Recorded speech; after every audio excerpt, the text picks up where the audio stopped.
यामाम्बा देखने में एक बूढ़ी औरत लगती है, पर ये किसी भी इंसान की जान बहुत दर्दनाक तरीके से निकालती है। ये इंसानों को मारकर इसका गोश्त खाना पसंद करती है। इस कहानी की शुरुआत होती है आज से तकरीबन 3000 साल पहले, जहाँ जापान के एक छोटे से गांव में कहत पड़ जाता है, जिसकी वजह से गांव में खाना खत्म होने लगता है।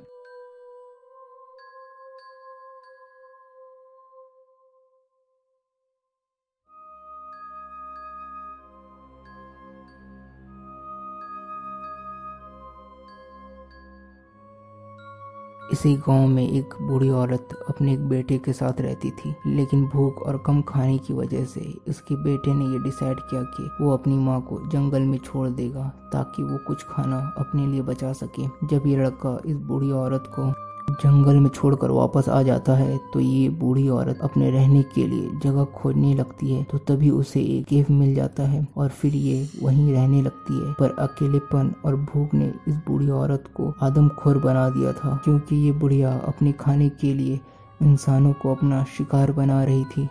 जब कोई रात के वक्त उस जंगल से गुजरता तो वो उसे बोलती कि वो रास्ता भटक गई है, और फिर उस इंसान को एक पहाड़ी पर ले जाती और उसे धक्का दे देती और फिर उस इंसान का गोश्त खाने लगती। जब इसे कोई इंसान नहीं मिलता तो ये अपना ही गोश्त खाने लगती थी।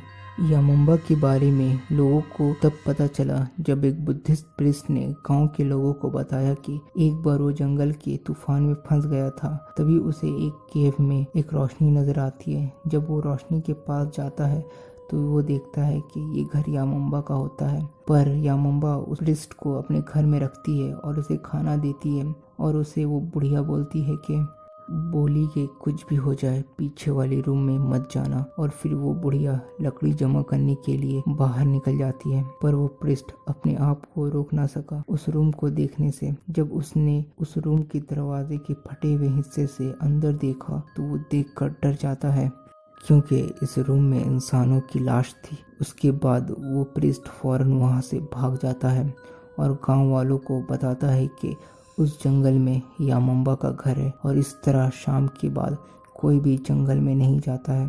जब कुछ महीने गुजर गए तो यामाम्बा को कोई इंसान का मांस खाने को नहीं मिला, तो वो इस जंगल से बाहर निकलती है और करीब के गांव में चली जाती है, जहां उसने देखा कि एक औरत एक बच्चे को जन्म दे रही है और इसके आसपास कोई नहीं है। तो ये उस औरत की मदद करने लगी, पर जैसे ही वो बच्चा इस दुनिया में आता है, यामाम्बा उस बच्चे को खाना चाहती है, लेकिन वो औरत इसे देखकर चिल्लाने लगती है।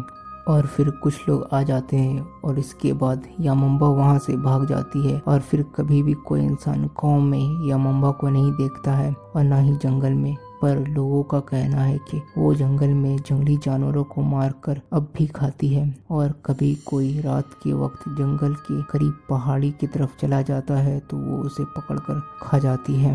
दोस्तों, मुझे कमेंट में बताएं कि आपको ये यामाम्बा की स्टोरी कैसी लगी, और इसी तरीके की और वीडियो देखने के लिए हमारे चैनल को सब्सक्राइब करें और हमारे इस वीडियो को लाइक, कमेंट और शेयर करें।